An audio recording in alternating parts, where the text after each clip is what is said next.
Well, see, the whole thing is that he can show off stuff that you've already published, right? I mean, some stuff that you've already shown. He can also draw other stuff if he wants to just screw around, Yeah, you can draw some more of those crossovers. That's fun. Exactly. We were talking about doing this thing with Dwayne Fink where Dwayne Fink has deep thoughts. I want to Deep see Thoughts by Dwayne Fink. I want to see Crom messing with Big James. If you want to know the truth, what's that? You want I want to see crossovers with Crom Big messing James? with Big James. You want what? Crom messing Big with James? Big James. Yeah. We'll talk about that. Gilbert, you have my permission. There you go. Just don't let him on have fire. a vision of a green squash mark on the ground. Yeah, or him just looking up like this. Yeah, or on his exactly. shoulder. That's what I was thinking, riding him and making him mad. That's what I was thinking. Get off me. It's like, I can't quite. Like riding him like a rodeo, Yeah. Oh, good luck. It's what do they say about like pulling the tail of a tiger? You just can't let go. Mm-hmm. It is kind of Crom's MO. Did you guys see the other Crom that Addie did? No, show us real quick. She did 2 time lapses. They're both on the network, but she did 2, man, and I was blown away. The second one's even better, Doc. Hold on, let me put it in the studio. The second one's even better than the first one. Her style is something different, guys. She gave us a definite one-of-a-kind Crom. That's cool. And this one, Doc, here we go. There we go.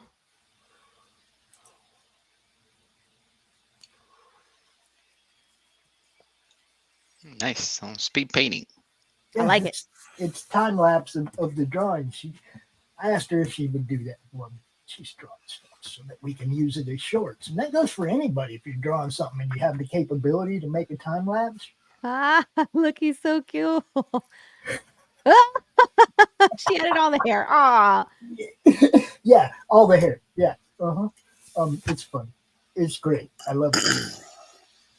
So, Katie, how many are in Dragon Child? Is it just an ongoing, or do you have an end in mind? So I do have an end in mind. As far as exactly how many issues it's going to take to get there, I am not sure. Gotcha. I will do my best to keep it in sets of 6. That's all I can say.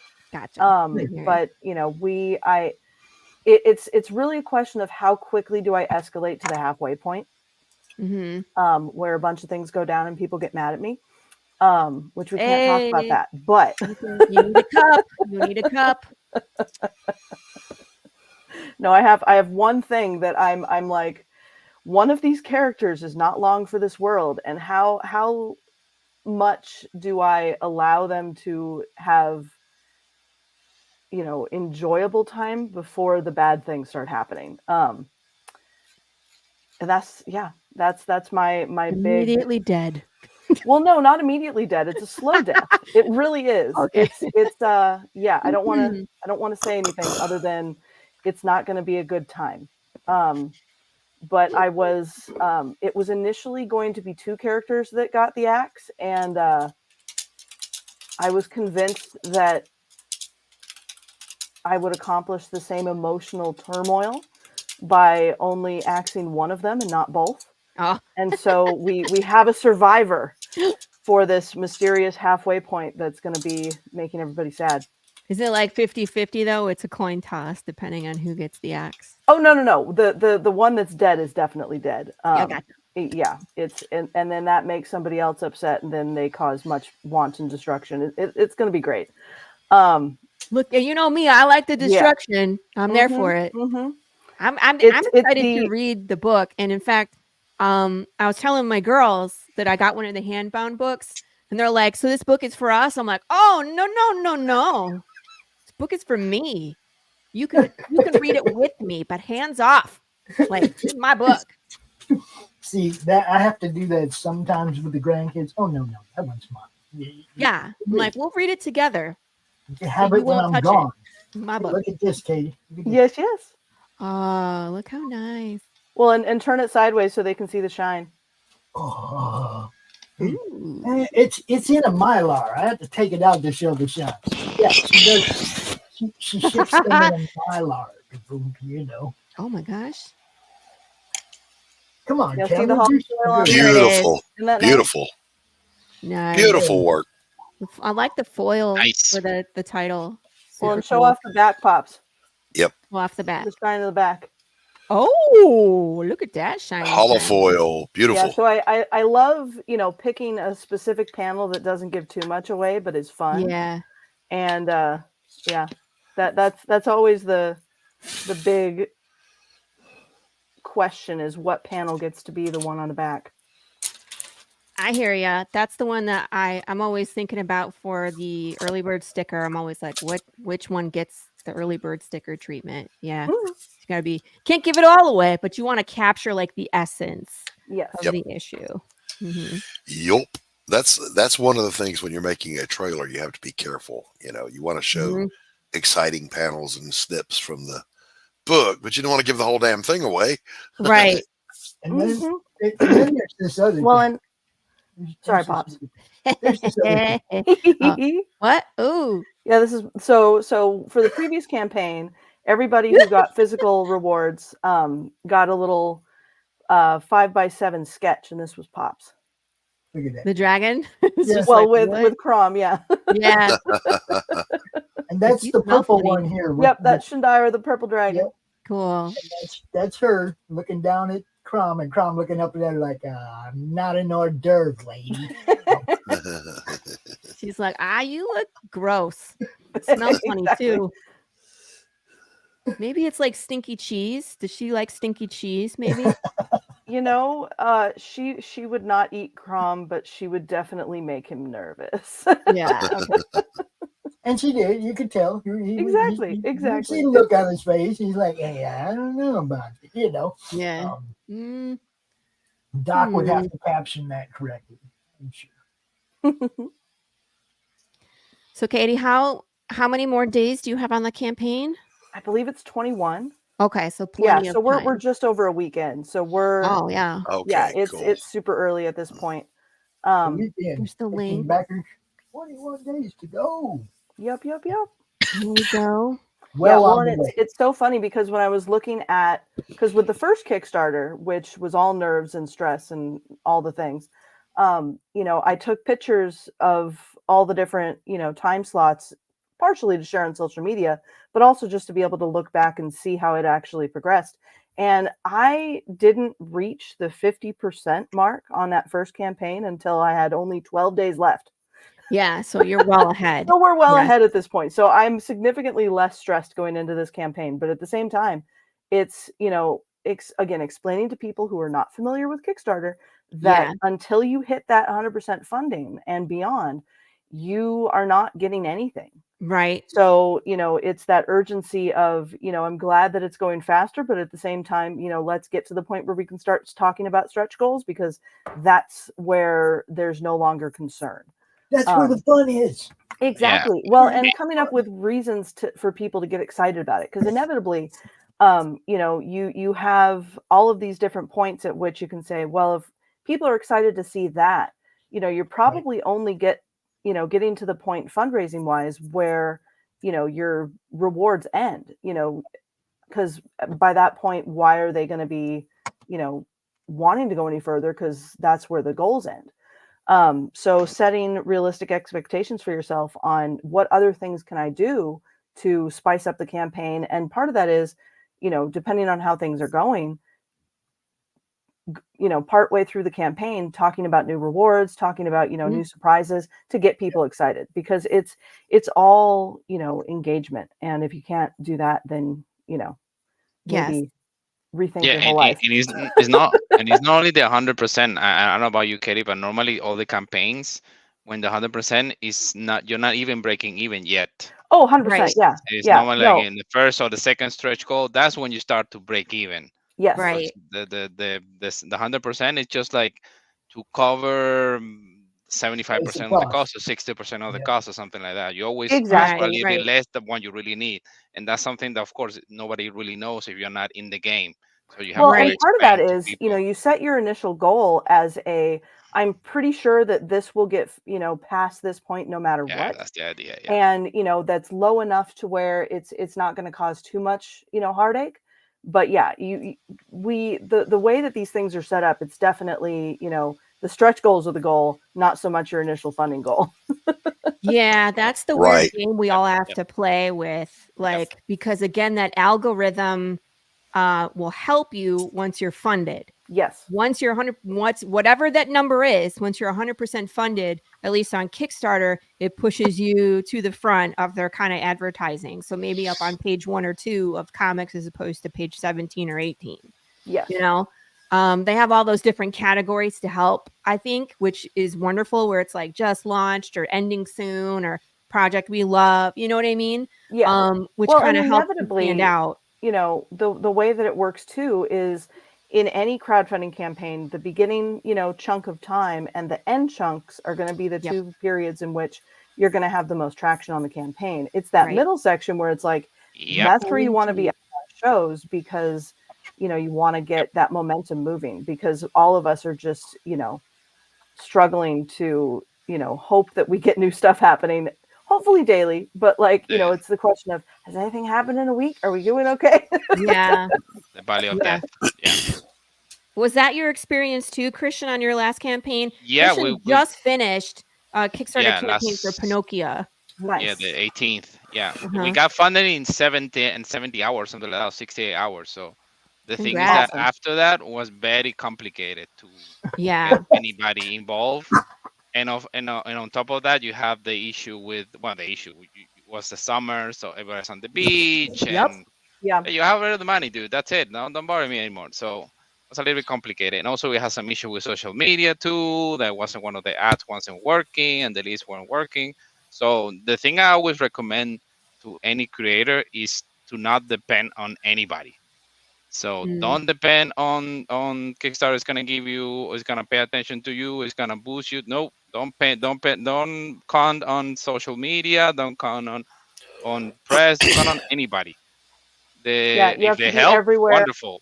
But you have to be realistic, and you have to, as you mentioned before, set up expectation based mainly on your mailing list. That's where you're gonna get your sales. Your mailing list, the people who, not the people who follow you, not the people who give you likes. That's useless. It's the people who buy, and especially who already bought from you, are recurring customers. That's the people you really want to pay attention to, and to what they that's really why for me, I made sure that I scheduled this at such a time where I knew I was going to be having, one of the biggest cons of the year in the middle of the event, so that I can say, okay, I can, show it to my actual people. Yeah, we got delayed a little bit they're going to be online. Our campaign was gonna be scheduled for May, but the thing is that we had issue with the after had some issues, and so we have to delay a little bit. And then we want to delay it even further, so probably do in September. But the thing is, we're going to end in YCC, to New York Comic Con, so we need to have the book before that. So watch a bunch of circumstances. I wasn't really counting on them, but that's indie comics. So it is. That's 100% it. Wing it. Like you plan as much as you can, and then you must pivot and adjust and execute on your feet as good as possible. Yeah. Because it's never, and that's why people are always like, "Hey, Laurie, when's your next Kickstarter?" I don't know. Sometime in the fall.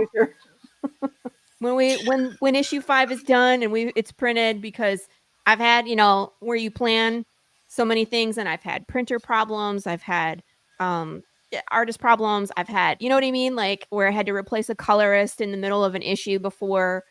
So things happen. So it's like you could plan, and it just depends on the execution. So and that's why I share all of the printers and such that I use, because we're not, indie comics is not an island in that we all can help each other figuring out, hey, if a printer's doing a good job, let other people know that they can use them too. And then that means that hopefully that printer is going to stay around a long time, so that other people can enjoy their work. And we do that because the devil's in the details. Exactly. Well, because we can't be having poorly printed books. Gilbert, I'm not talking about you, honey. Poor Gilbert. Every time I talk about something that happened with an artist, he's like, "It's not me, is it?" I'm like, "No, No, that's how Matt Chambers got involved, because I think it was issue 3. I had hired someone and they disappeared about 8 pages in, and then had to axe them and hire Matt. So that one got delayed because they just disappeared. So it's not you. I'm never talking about you. I promise. I promise. I will admit, we're so happy you're with us. We're so happy. I am so glad that the printing is the only thing that I really have to depend on anybody else for. And it's that in and of itself is so hard, but still. Oh, it's a heck of a lot of work, but at least when it comes to holding other people accountable, that's the only one I got to worry about. It's a huge deal, but I'm so glad that I don't have to juggle all these other hats that I hold myself, which, the downside to that, of course, is it takes longer for things to happen because inevitably I'm doing it all myself. That's the thing, is you have to do it all yourself. Yeah. But at least I don't have to worry about, is that artist, paying attention? Do they have other projects going on? All these different things. It's like, no, it's just how dependable is the printer? Yeah. Christian? Is the price reasonable? I think is what you mentioned is important. 2 things that, for example, I don't recommend, especially if it's your first 5 or first 10 Kickstarter, not to start the campaign without having the book, I don't know, 60-70% done or something like that. For example, ours was done 100%. So, and just because always something happens. And also with the printer, always to have 2 or 3 alternatives in case A fails, you can go to B or C.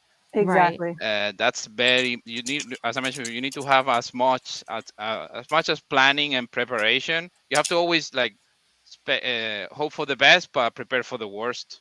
So, see, I don't have the capital to produce the book, by myself beforehand. I have to Kickstarter to get the funds to pay my artist team. No, as again, it's a recommendation. It's not for everybody. But it's like, if I could do that, I would. You know what I mean? And that's the whole point, is as we grow, I'm hoping that the Kickstarter dollars grow, so that way Gilbert and Matt can just keep going. So that way when we're done with 5 and we send it, we're already working on 6, and we'll just go until the money is done, and then we'll Kickstarter again. But the wait time will be less. And then eventually, my goal is to be Carissa Grant and have book in hand. Right. Monthly. Well, and part of that is just, building the trust by way of, getting the book out in a timely manner, so that when, you have people backing that campaign, they're getting it soon enough that they go, oh, okay, well, when's the next one? Because I want to read the rest of the story. Right.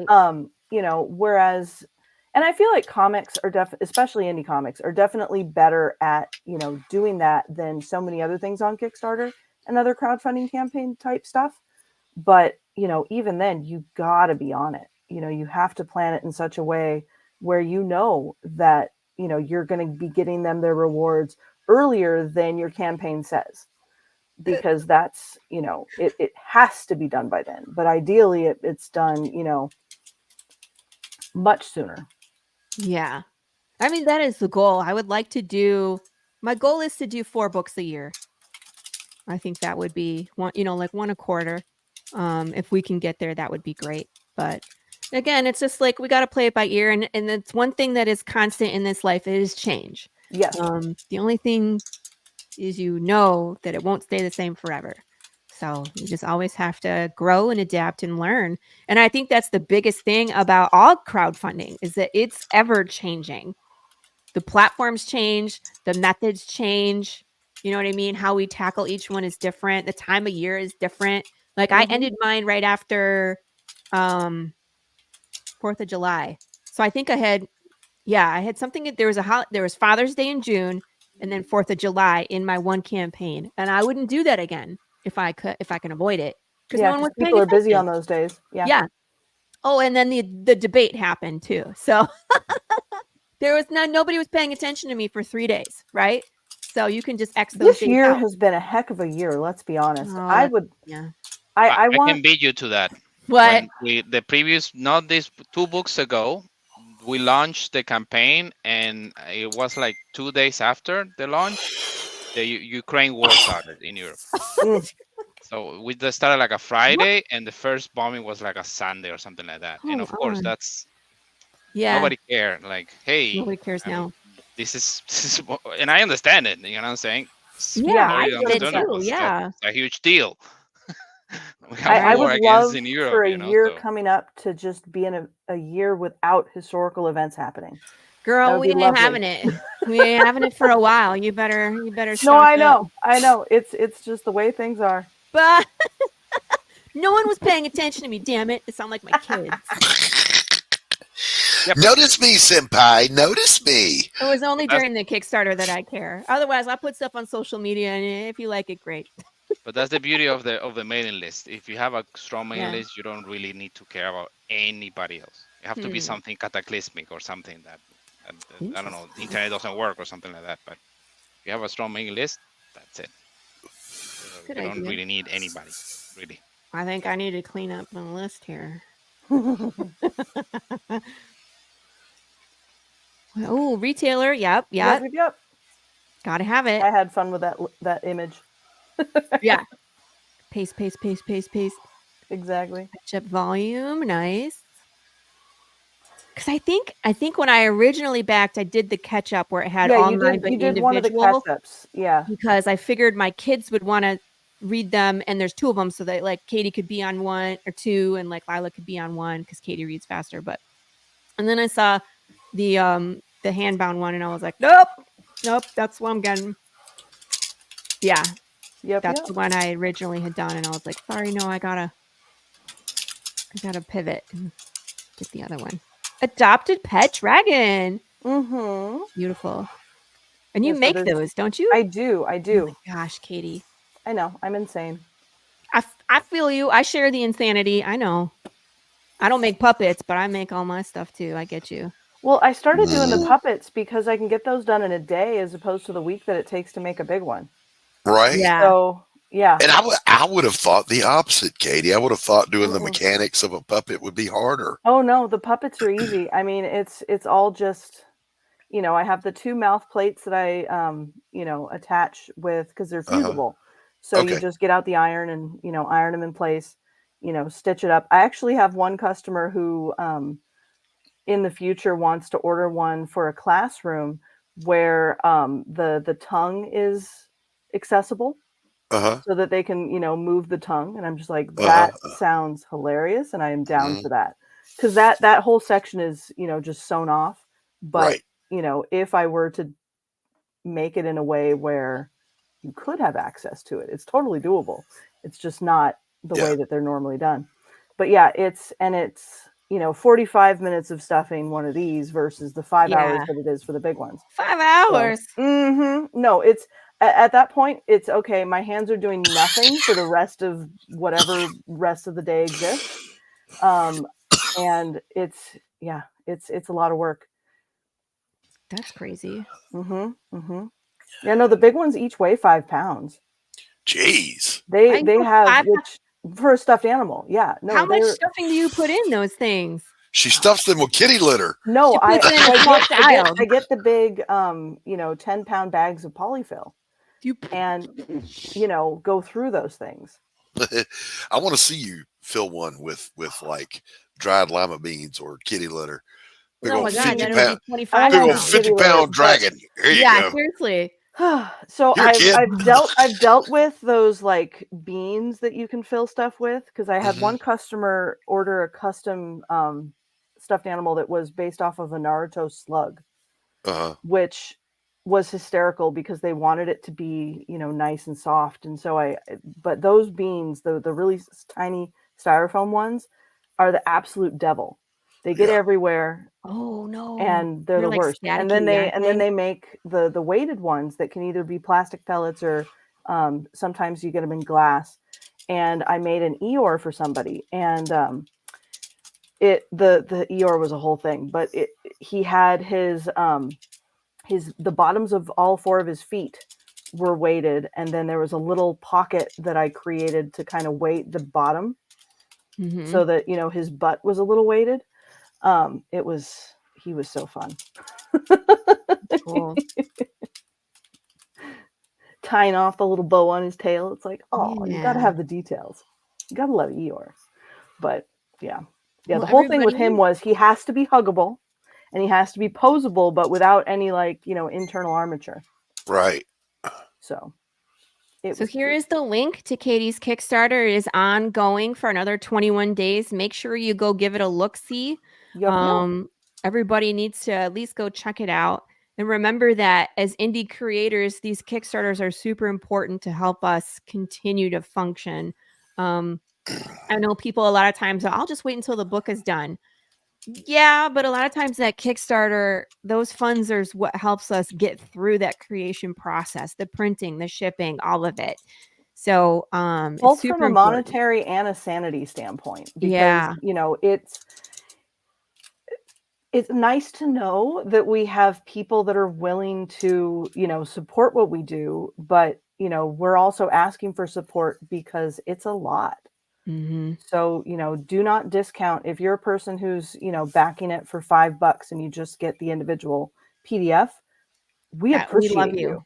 Yes. Yeah. Of course. Absolutely right. Every dollar counts for sure. No, and also I always say people that the Kickstarter crowdfunding or whatever you want to call it, it's a fantastic tool to validate the viability of a product. So imagine if you don't get 50 people, 25 people, 30 people to be able to buy it who are not, and they're already in a platform that is about that, then how can you go to a store or how can you go to a distributor and say, hey, I have this, if nobody has really already backed it. So it's a fantastic way of showing that there's interest in it. Yeah. That's why, for example, people with big IPs has so much traction because they already know that it's an audience for that. So it's a fantastic way, in a cheap way, quote unquote cheap way of testing if something is viable or not. So that's, for me, is the best thing about crowdfunding. Because honestly, there is no risk, because if it fails, you don't have to produce the product, right? You don't get the money, but you also don't have to produce the product. So it is a good kind of way to feel out the market. I just wanted to throw up this one. You have late rewards turned on? Yeah. We after the Kickstarter, we always do like a couple of weeks. This time we're going to do like a month of pre-sale. So we're going to have a couple of weeks on the Kickstarter, then a couple of weeks on our website. I have to go look into, because there's always somebody, oh, I forgot, oh, I was every something, time. oh, I was in the beach, or something, somebody died, or there's always something. My favorite is like the day after the campaign ends, where someone's like, hey, I tried your link and it doesn't work. It's like, the late pages. This is brilliant. The whoever came up with this, brilliant. Because that's why we have Baker Kit for the previous one. It's all the two for except I messed it up when I did my campaign. It's like I think they unleashed it like maybe 2 days before I launched. And so I had to go in and like monkey with every single reward, and I did it wrong. So I think I had set it up where the reward was just a late pledge instead of going live, and then after the campaign end, it would also offer a late pledge. So I launched in like 90% of, I would say 70% of my rewards disappeared. Were not available. They were only available until after the campaign on a live stream. It was great. It was a great moment. I will never live down. Always a lot of fun. Don't mess it up, right? Shit happens. Shit happens. Yeah. No, it reminded me the first time we have to configure a Baker Kit, which is a lot more complicated than Kickstarter. I did it a lot easier now, but it's true that they have changed it a little bit since the beginning. That, for example, before you cannot change the name of the SKUs, now you can. Before you couldn't have both at the same time, at late pledges and normal pledges. Now that you can. So. And always everything's editable. You can edit all the time. You can enter just, okay, I decided I'm gonna cancel this. You can cancel right away. So they're doing a marvelous progress in Kickstarter lately. So the whole thing that you can put the video in the pre-launch page, that's fantastic too. Mm-hmm. Yeah. Well, and I feel like, with the add-ons, making it where they now have the ability to have images attached to them makes it so much easier for people, because I don't know about you guys, but when I'm, trying to back projects and I'm looking through all the different things, if the description isn't good enough for me to know this is what I'm looking for specifically, of course, I'm backing out of the pledge and looking through the page again and being like, what am I doing? Yeah. So well, it's that, and I really like the new surveys because yeah. I let people add on t-shirts, right? But in the t-shirt reward, it will send out a survey that says what size shirt do you need, right? Yeah. But in the add-ons, it wouldn't. Yeah. Now it does. So I don't have to like track down everybody and find out what size shirt they want if it's an add-on. Which I messed up one and I forgot one once and I was like, oh my God, like I owe you a t-shirt, but it happens. So this new system where it's like, that was so great because I opened up my t-shirts to be really complicated because they could pick what style shirt and then what size, but the add-ons worked in the surveys flawlessly. So I was really happy about that. So I like that Kickstarter actually listens. Yeah. Well, as well as, changes. things like Backer Kit have done such a good job that Kickstarter's coming back and saying, hey, we're actively seeing that they're taking our business away from us. So let's update our system to make it better so that it does more of the things that people enjoy about Backer Kit. Yep. And that's what's happening. I'm here for it. That's the main thing. They're just reacting to, hey, you're taking away our extra pledges and adults and all that and bringing them to another platform. Exactly. Good. Keep everybody in one place. Of course, same ecosystem, We didn't talk about this one last time you were on the show. What's this? That's the first one we did back in the day. That's the 10th anniversary edition. That's the third edition. We have sold more than 2,000 copies of that one. That's the first one we did back in the day. Yeah, that's more, risque, erotica, and all that. What's the first? Is the first unpopular tale? That's the Red Riding Hood. Gotcha. That one we're gonna do a lenticular cover most probably for New York. So we'll see. Okay. Thinking about that because I like that cover there. They have seen so many amazing art. Showed it so many times. We want to cover something amazing else. Art. Yeah. No, we're very lucky with the cover artists and with the artists in general that we work with. Very, very talented people. They give us a good price, French price most of the time, Super cool. Look, see, ta-da. Right? Yeah, that's done. We're just waiting for the pins to arrive. Once the pins arrive, we're gonna ship everything because everything else is set up. We have the books like a week before the campaign or something or 10 days before the campaign ended. So and look, everybody, this is why I asked, because you can still get in on this project if you missed it. One of the double-edged swords about this show is that I'm booked out, like we were talking about, for a while. Like we were able to squeeze Katie in today because we had we opened it up to guests. Christian, was scheduled to be on before his campaign and then after his campaign. Yeah, and before it was because somebody dropped out. That's not because it was the before one was because someone forgot that they were booked on the show because they booked it 3 months ago. You know what I mean? So, but this is cool. Thank you, Laurie, for always giving me a space. It was good to get in here, and like I was really interested in this too. It's such a cool idea. It's gonna be 4 numbers. They're already written, and the artist is going through already for the number 2, and we hopefully, and beginning of next year, if no sooner. We're not gonna launch nothing in December, that's for sure. So if he hasn't been in December, we're gonna wait till February. So. Yeah, just because people don't want to back Kickstarters in December and January. No, there's too much else going on. Yeah, way too many things going on. Don't do that. That's one of the always say when I always do the trainings and because I do that time in consulting. I always say that the only 2 times you should never run a Kickstarter is in the summer, July and August, and in Christmas. Those 2 are very complicated. You should never, at least not the first one or the first 5. If you have a very large audience, okay, whatever you can launch, but if not, avoid those 2 like the plague.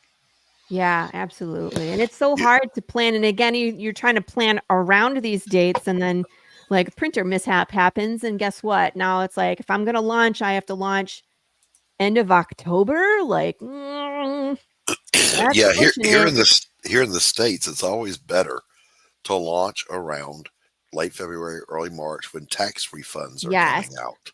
That's true. Yeah, that's for sure. Spring is always the best. Here is the link to the Kickstarter here. So if you're interested in checking this one out, I'm going to play the video real quick because it's super cool. We had this as a commercial for the Madness, and I loved playing it because it's such a cool commercial. And then the new one, right, Laurie? The do one we that have a new one? Yeah, if you click on the campaign, you well, have the new before you do, I've got to bounce. Okay. So Laurie, thanks for having me out. Absolutely. Katie, looking forward to seeing you tomorrow on the show. Absolutely. Christian, nice to meet you. Nice to meet you, Doc. Finally. And chat, you guys rock. Peace out. See you, Pops. Wait, Doc. I just wanted to say thank you for always coming and being a part of this Slice and Smash Dice, whatever we call it. I love it. I know you love it, and I love that you're always here. So, all right, peace thank out. you. Bye. Cheers, Doc. Okay, Doc. All right, I'm gonna play this thing. Hold it. No, not that one. Not that one. No, you want a different one? Yeah, we got the one. We got it in the studio.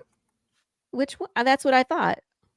But you have the punk drive or the new one? You have both? I send you both. Yeah, I have Pinocchio in the studio. Oh, okay, so that's it. That's the same in the campaign, so that's the same. Yeah. We just play. Boop, boop. If you know where it is, hit the button because I don't know where.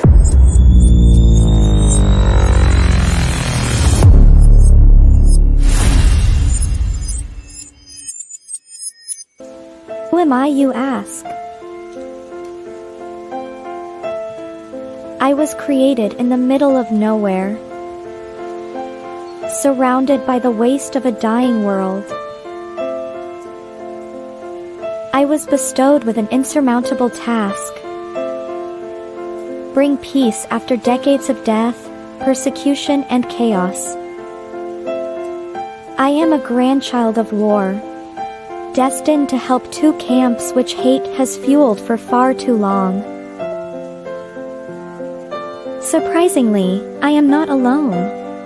Have an odd bunch to make the road a little more bearable. Come with me, to bring hope where there was despair, respect where there was resentment, creativity where there was destruction. I am Pinocchio. And this is my story.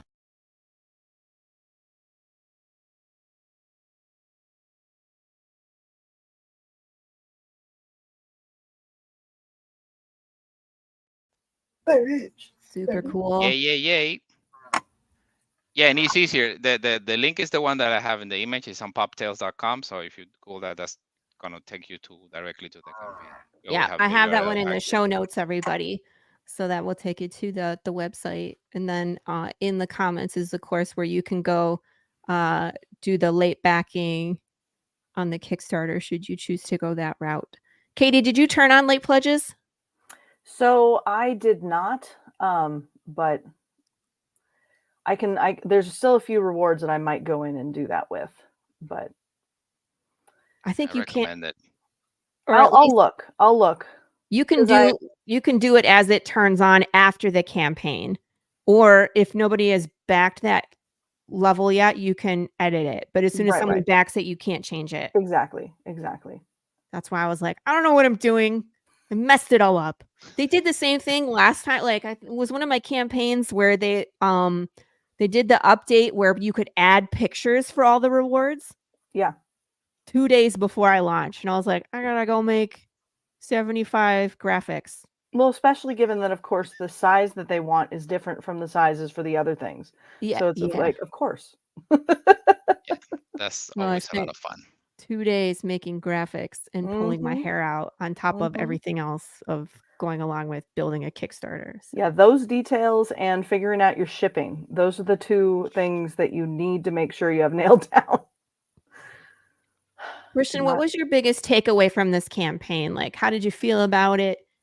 You ready for the next one? Are you? Yeah, I'm ready for the next one. My biggest takeaway: I'm never gonna do a month or month-long campaign ever. No, if I can avoid it. No, I want to do 3 weeks. 3 weeks, and I'm gonna even aim for 2 weeks if possible, like 15 days. That's it, done. To make it as quickly as possible. And that's gonna help me with expectation, and also that's gonna help me with stress and burnout and all that, because a month is way too much for a campaign. It's a lot of time. I feel like if you can get the people to come out early, then doing these smaller campaigns, like hopefully. There's this one creator that I follow, he does these 7-day campaigns for these Ashcan comics that do fantastic.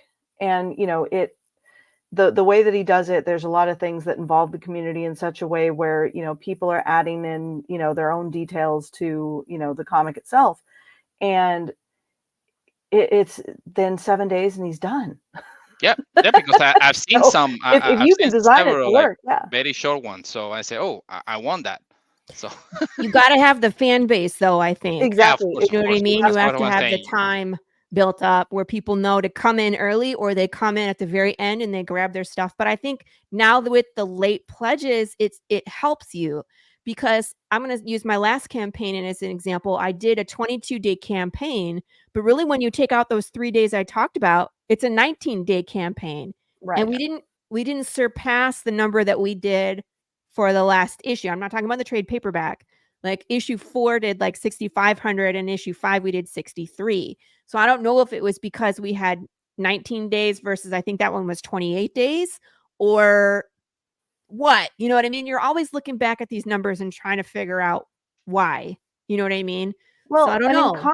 A huge part of it too is, how much of your backer base are going to be doing catch up versus how many people have everything already. And so they're really just getting that newest thing. One. Which inevitably, that's a lower start point as far as the pledge, simply because, you already have, their previous support. And that's why it's so important to continually be building your audience, having those new people come in. Well, and having other options that, they may just want the single issue, but they want the single issue and all the swag. And so those are the things that you can do to try and, boost the numbers, even if they're, already caught up with the series. No, and that's what we did this collector's edition. That's why we did it like that, because we know there were people who already had it. And so, and then I have people like on con say, oh, okay, I'm going to get this one too, because I don't have this extra stuff. And that's what we're going to do. The lenticular cover is to have another option in case already have, because of course that's the key. Is I always call it the Disney model. It's like do it once, sell it 50 times. That's how you really make money. It's like not the first time, the first round or the second round. It's like when you have 6 or 7 or 8 or 10 products that go back to the first one, that's when you really have to make. That's when you start really making the bucks. This is not something that we have invented. This is George Lucas invented back in the 70s when they say, oh, don't need to pay me for anything of the movie, but I'm gonna keep the figures for myself. You know what I'm saying? And of course, people were laughing at him. This guy doesn't know what he's doing. No worries. I'm stupid that way. No worries. Okay, the films. I'm gonna keep the right for all the merch. So So that's, and look look what happened. Yeah. So what you're saying, Quentin, is that Christian needs to find a literary agent and start talking to Netflix. Is that what you're encouraging? We have a studio, so we're gonna start doing cinema. I was gonna short say films based on the books. Your trailers already look very cinematic. Do you have an what do you call it? Not cartoon, animation team? Yeah, okay. we have. I'm an animator. That's what I do. I do 3D making. Yeah, you need to help me. I want to animate stuff. So, but yeah, no, for sure. And we have done also, we're doing the modeling for the figures because we want to do 3D, and now we're doing the rigging and all that. So yeah, for sure. Our idea is to not even just series. We want to do video games with them. Video games. And board games. So it's games? Everything. Do it all, Christian. I'm gonna take notes. See, here's the thing: is like I love having guests on the show and watch what they do.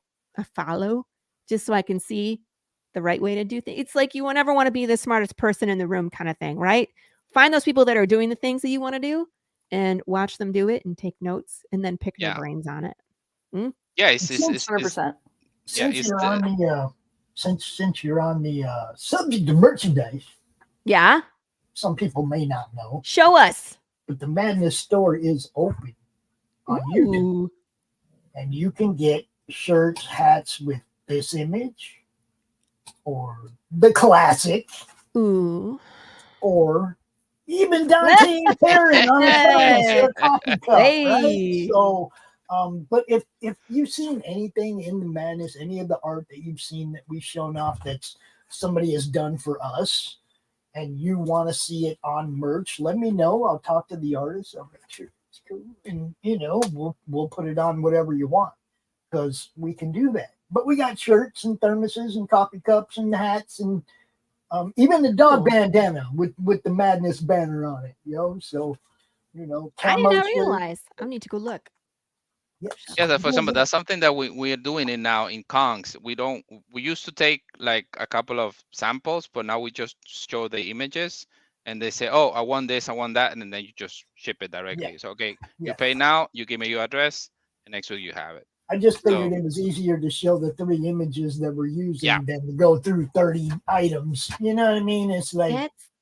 I was thinking about having some shirts on, making the shirts, because I do that now. Right. For a Comic-Con, I was like, what size do I bring?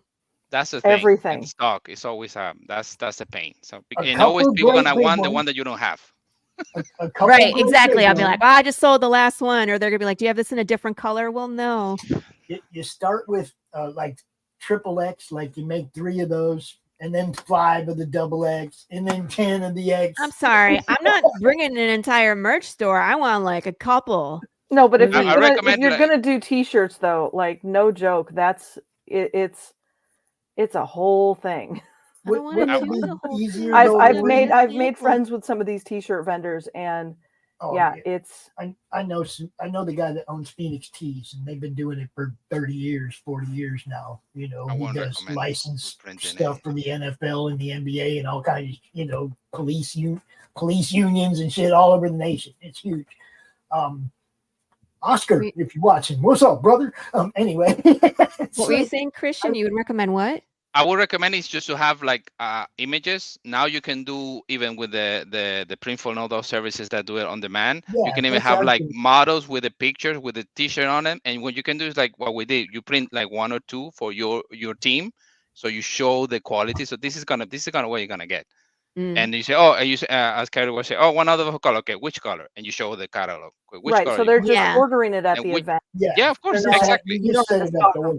You don't have stock, and that way you forget about stock. You forget about having something just rotting there, waiting for somebody to purchase. No, right. And I don't want to overdo this color, and then you just strip. Okay, pay me now, and you're gonna ship it tomorrow. You have it. I wanted to do some sublimation shirts anyway. What? You could just do the scanner code thing where you have the name of your .com where people go to order it, and the scan, so they can just scan it. And it's like all of our merch is available here. And if there's something you've seen that we don't have, of course, talk to me.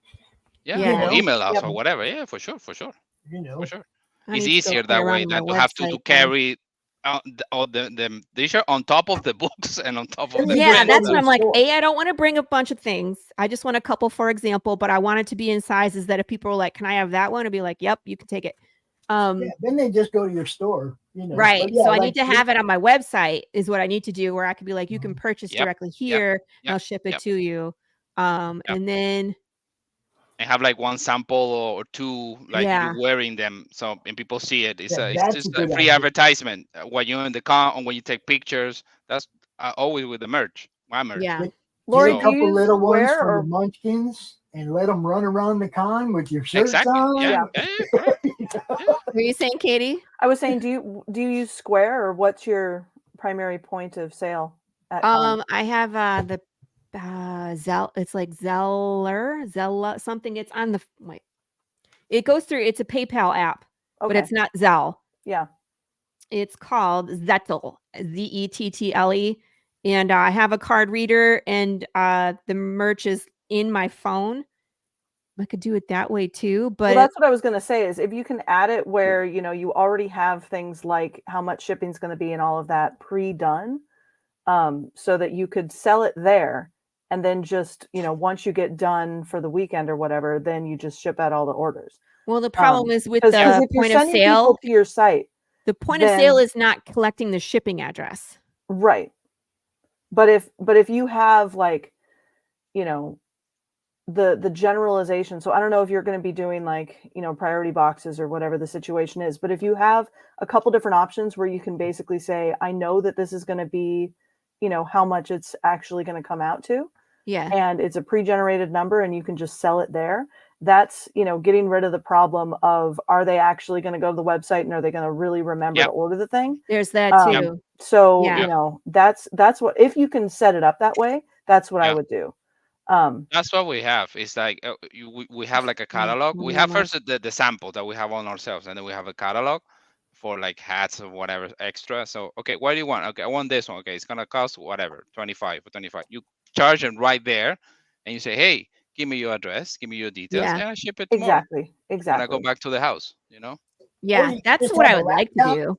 That way you don't ship it. You send the order to the company, that ship. You don't even ship it. You say, okay, I have 3 of these, 4 of those. These are the address, and you. I make the shirts. Yeah, like Pops is saying, worst case scenario, if you have I invested in a t-shirt press. I make the shirts. This is what I would do, yeah. This is what I would do. I would have a laptop or a tablet that you can show all the merchandise right there, right? Something with a big enough screen so people ain't going, a laptop or a tablet that you can actually, show them, look, we can make whatever you want. I make them myself.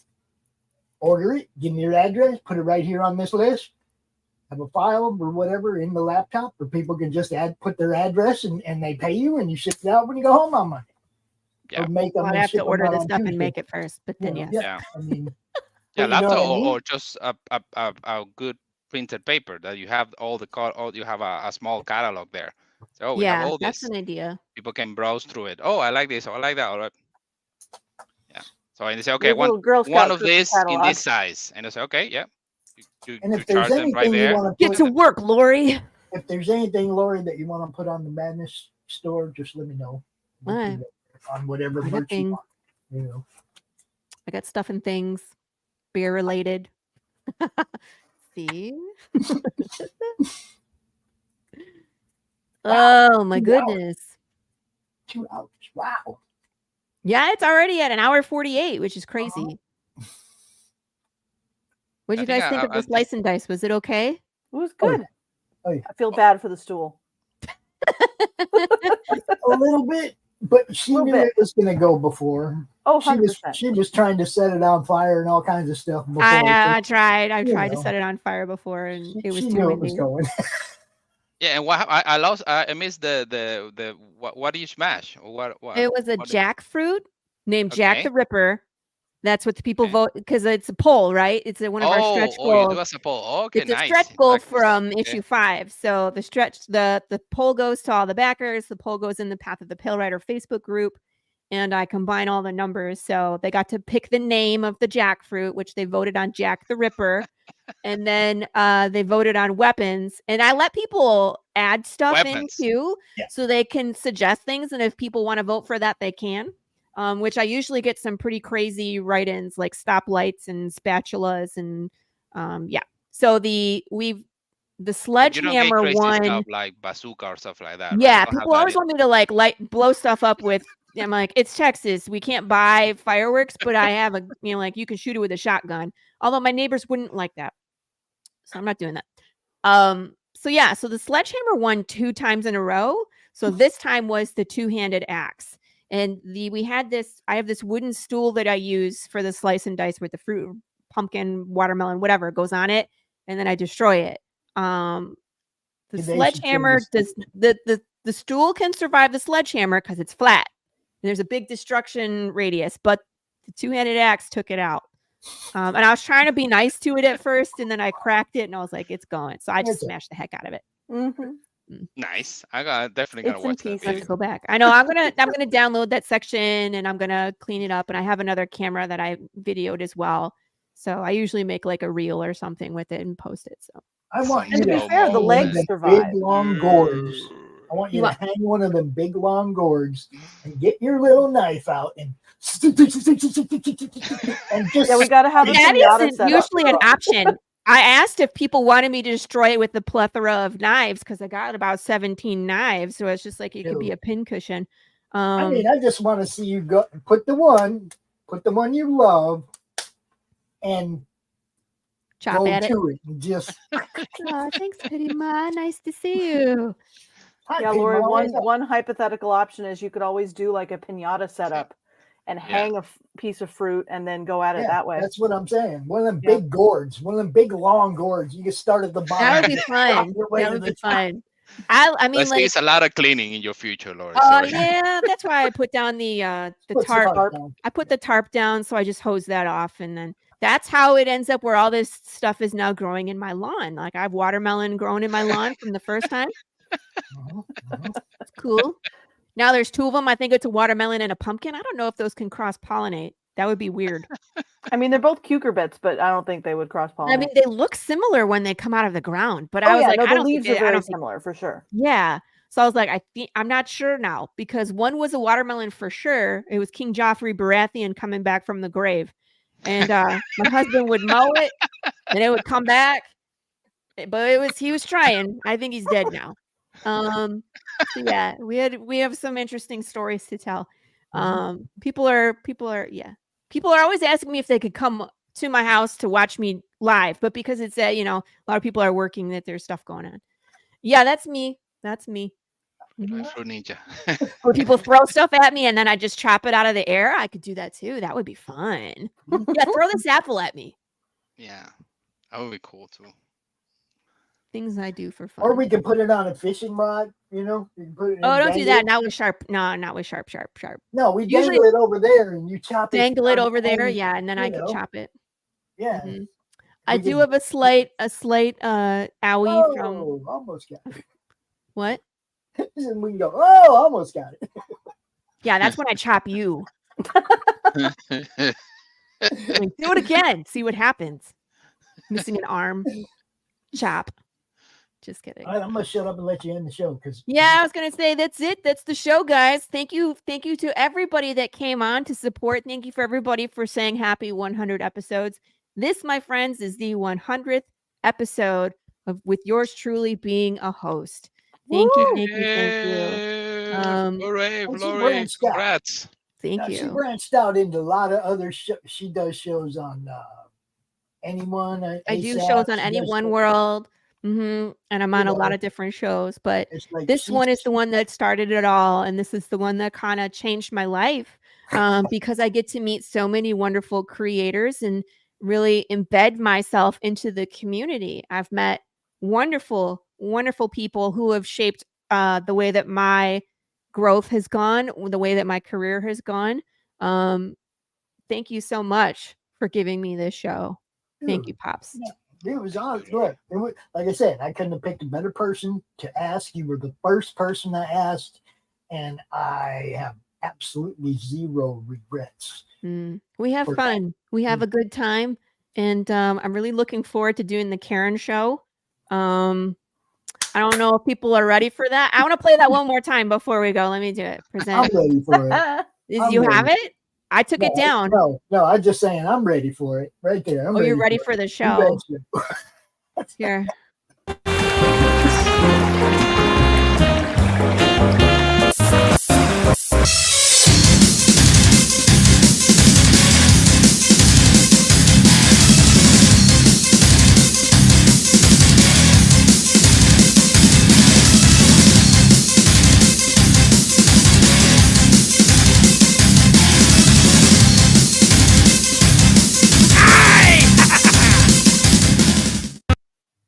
Yeah. That was a little bit scary.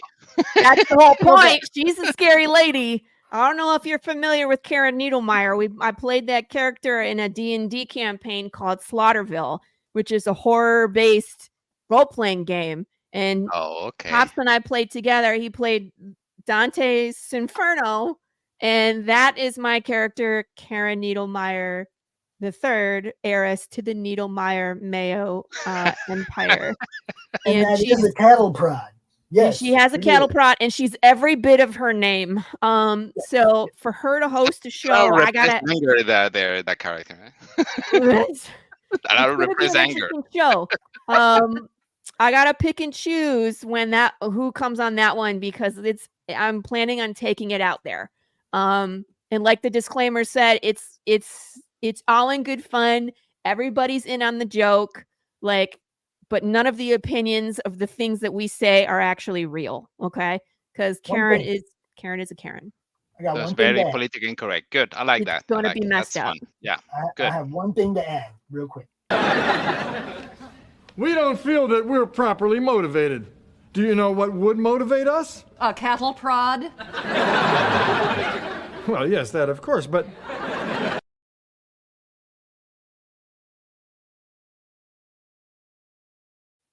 That is a we are muted. I was going to say, I apologize in advance for some of the antics I plan on using. Don't come for me. Don't come for me. It's going to be fun. I get to be Dante again. It's going to be fun. Get to be Dante. Yes. Okay. All right, my friends, as always, be excellent to each other. Kiss your babies, and we will see you all next week. Bye. But I say we'll let you know, Pity. It won't be a secret. This is a pre-recorded show, so I got to get busy working on it. I'm still putting props together, but the blonde wig is ready. All right, see you all next week. Bye.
Comic Books for Kids provides comic books to kids in hospitals and cancer centers across the U.S. It's a place where we can all work together to make sure every child has a comic book. 100% of all proceeds go towards the kids. It's about making a difference, and while they're in the hospital, allowing them to fly like a superhero, battle dragons, or rescue teddy bears. We are in every state in the country and now support over 160 hospitals. Every month,